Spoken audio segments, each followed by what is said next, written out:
नमस्कार मित्रांनो, सर्वांना शुभ सकाळ. आपला दिवस आनंदात जावो.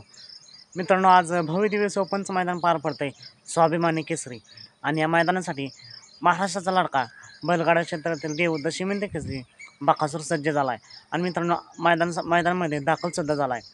बकासूर आला आहे म्हटल्यावर बकासूरचा पायरा कोण? तर मित्रांनो, सांगितलं जातं आहे की बकासूरसोबत आपल्याला आज छत्रपती संभाजीनगरचा चिमण्या पाहताना पाहायला मिळेल. बघूया, संपूर्ण बकासूर प्रेमींची इच्छा आहे की ही जोडी एकत्र पाहताना दिसावी. बघूया, थोड्याच वेळा समजेल बकासूरचा पायरा नक्की कोण आहे. त्यानंतर मित्रांनो, बकासूरच्या गाडीवरती आज कोण बसेल? तर बकासूर प्रेमींची इच्छा आहे की बकासूरच्या गाडीवर प्रशांत ड्रायव्हर चिंचणेकर, सलगर ड्रायव्हर हे बसावे. Salgar king Prashant driver. तर बघूया, आज मित्रांनो, बकासूरच्या गाडीवरती सलगर किंग प्रशांत ड्रायव्हर किंवा बबलू चचा या दोन्हीपैकी कोणतरी असेल किंवा अन्य कोणीतरी असेल. नक्कीच बकासूरला या मैदानासाठी मनापासून खूप खूप शुभेच्छा. चला तर मग भेटूया पुन्हा एकदा एका नवीन अपडेट्स भन्नाट अशा नवीन व्हिडिओमध्ये.